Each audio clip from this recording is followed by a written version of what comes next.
ভূমিকম্প কেন হয়, এটি কিসের আলামত? ভূমিকম্প হলে আমাদের করণীয় কি? ভূমিকম্প কেন হয়, এটা কোরআন মাজিদে হাদিসে অনেক আল্লাহ সুবহানাহু ওয়া তাআলা বলেছেন, জারাল ফাসাদ ফিল বাররি ওয়াল বাহর বিমা কাসাবাত আইদিন নাস। জলে স্থলে যত বিপদ আসে তোমাদের হাতের কামাই করা। আর তোমার এই নাস্তিক মিডিয়াগুলি বলছে যে ভূমিকম্প প্রাকৃতিক দুর্যোগ। জি না, ওটা আল্লাহর পক্ষ থেকে গজব, ওটা প্রাকৃতিক দুর্যোগ নয়। রাসূল বলছেন যে এলাকায় মদ পান বেশি হয়ে যাবে, গান বাজনা বেশি হয়ে যাবে, নর্তকী গায়িকা বাজবে বেশি, সেই এলাকায় ভূমিধস হবে বেশি। কথা বুঝেছেন? তো এগুলি ভূমিকম্প হওয়া, এগুলি আমাদেরই হাতের কামাই করা। সাবধান, আজকে তওবা করেন, মাদক মুখে দিবেন না, গান বাজনা শ্রবণ করবেন না, নর্তকী নাচাবেন না, হারাম খাবেন না।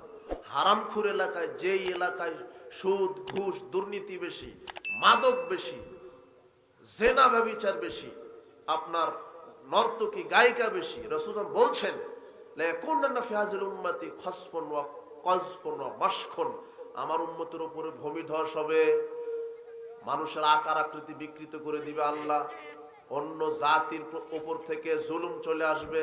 কেন আসবে? ইদা যালিকা শারিবুল খুমুরা, যখন এলাকায় মদ পান বেশি হয়ে যাবে, ওয়াত্তাখাযুল কাইনাত, যখন গান বাজনা বেশি হবে, নর্তকী বাজবে, ওয়াদারাবু বিল মাযিব, বাদ্যযন্ত্র বেড়ে যাবে।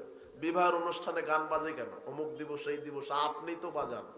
যে না, যে বিবাহে গান বাজনা বাজবে, ওই এলাকার মসজিদের সভাপতি, সেক্রেটারি আর ক্যাশিয়ার আর মসজিদের ইমাম চারজন গিয়ে ওই লাথি মেরে গানের বাক্স ফেলে দিবে। কথা বুঝেন নি? ওই যে এখন বলবে যে সভাপতি নিজেই তার মেয়ের বিবাহতে কি বাজিয়েছে, তাহলে ওকে সভাপতি রাখা যাবে না। যারা বেনামাজি, দুর্নীতিবাজ, সুদখুর, জর্দাখুর, এদের ইমাম রাখা যাবে না, সভাপতি নয়। বেনামাজির টয়লেটের সভাপতি হওয়ার যোগ্যতা রাখে না, মসজিদের তো বহুদূরের কথা। ও বেনামাজের সভাপতি নয়, মসজিদের সভাপতি বহুদূরের কথা। ও ঝাড়ুদার হওয়ার যোগ্যতা রাখে না। কে? বেনামাজি। স্ত্রী রেখে কতদিন বিদেশে থাকা যাবে? আচ্ছা, যদি তারা স্বামী স্ত্রী বলে যে আমি তোমাকে, তুমি থাকো 5 বছর, আমি নিজেকে তোমার জন্যই ধরে রেখেছি, দেখেন হয় কি না। তবে কোরআন হাদিসের অনুযায়ী যেটা সম্ভাব্য বলা যায়, 4 মাসের বেশি কোথাও থাকেন না, 4 মাসের বেশি কোথাও থাকেন না। আর সমাজে ফিতনায় হয়ে গেছে এরকম, যখন আপনার স্ত্রীটা ঠিক সময় আপনাকে পাচ্ছে না, তখন সে পরকীয়ায় লিপ্ত হয়ে যাচ্ছে। এবং আপনিও যখন আপনার স্ত্রীকে পাচ্ছেন, এটা স্বাভাবিক। শয়তান তো বসে নেই, ওর তো কাজ আছে। শয়তান তো আপনার মতো বসে নেই, ওর কাজ আছে। এজন্য সাবধান। যদি বিদেশ থাকে, তারা যদি বলতে পারে, স্ত্রী যদি বলতে পারে যে 5 বছর আমি তোমার জন্য ধৈর্য ধরে থাকতে পারবো, তারা দুজনে যদি ছাই হতে পারে। আর যদি স্ত্রী যদি বলে যে 1 সপ্তাহের মধ্যে আসতে হবে, তাহলে আর আপনার থাকা যাবে না, চলে আসতে হবে। কথা বুঝেন নিব না? ওকে বিবাহ করে রেখে গেছেন কেন? ওর হক, ওর খাওয়া, ওর শরীরের হক আছে, ওর অর্থের হক আছে, খাদ্যের হক আছে, বাড়ি ঘরের নিরাপত্তার হক আছে, সব হক স্বামীর উপরে, কার উপরে?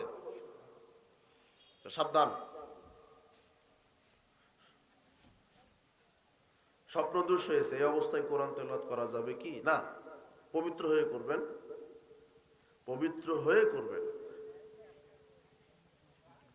অপবিত্র অবস্থায় কোরআন তেলাওয়াত করা যাবে না। পিরিয়ড অবস্থায় সূরা মুখস্থ করা যাবে কি? হ্যাঁ, পিরিয়ড অবস্থায় সূরা মুখস্থ পড়া যাবে, এমনকি কোরআন দেখেও পড়তে পারবে। সালাফগণ অনেকে বলেছেন, একজন খুলে দিবে, কোরআন দেখে দেখে পড়বে। ঋতুবর্তী যদি হয়, পিরিয়ড যদি হয়, তাহলে সে কোরআন দেখেও পড়তে পারবে। আবার অনেকে বলেছে যদি হাত মোজাও পরা থাকে, তাহলে নিজে খুলেও পড়তে পারবে। তবে কোরআন দেখে পড়তে পারবে ঋতুবতী মহিলা, কোনো সমস্যা নেই।